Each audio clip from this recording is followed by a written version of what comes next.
Hi, I'm Amy and I'm a Quality Manager at the Money and Pension Service.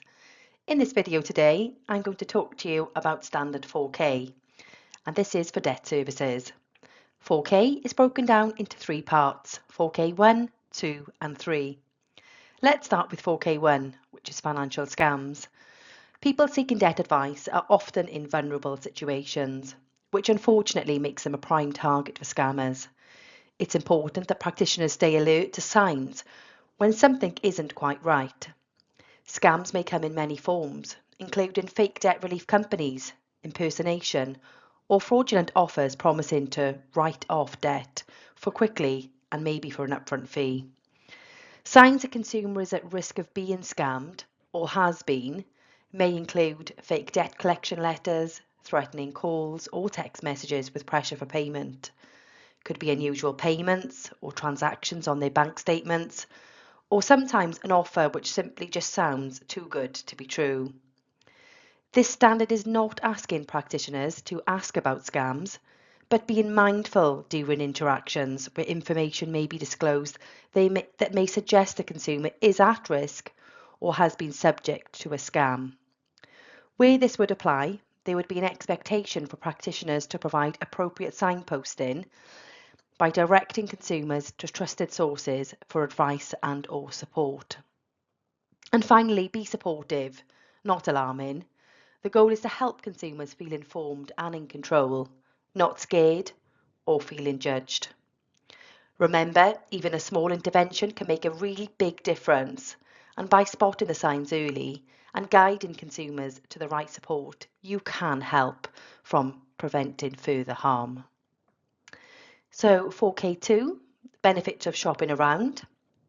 When consumers are choosing or considering a financial product, it's important practitioners are actively ensuring consumers are made aware of all of the benefits of shopping around.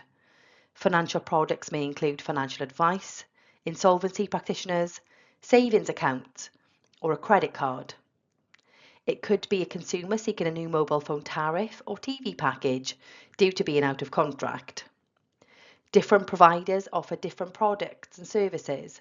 For example, there could be fluctuation in costs, features, flexibility, rewards, or terms.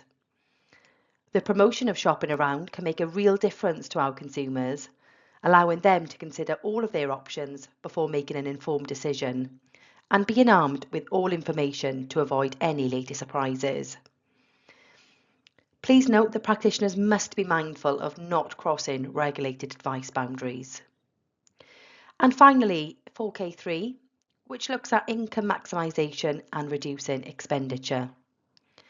As practitioners, we are able to recognise when consumers can maximise their income or reduce areas of expenditure based on specific circumstances.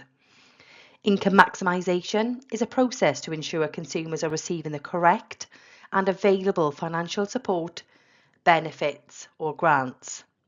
These could be things such as conducting a benefit check, ensuring that they're receiving all of the benefits that they may be entitled to, along with benefits they may be eligible to apply for based upon disclosed circumstances such as a vulnerability or health implication. Things like grants, emergency funds, hardship funds or discounts. Reviewing energy tariffs, water usage and reoccurring expenses.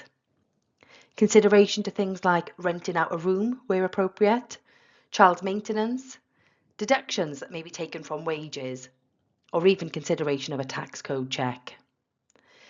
Maximising income can offer a more stable and realistic budget for consumers, especially where a deficit budget has been presented. This standard also considers the reduction of expenditure.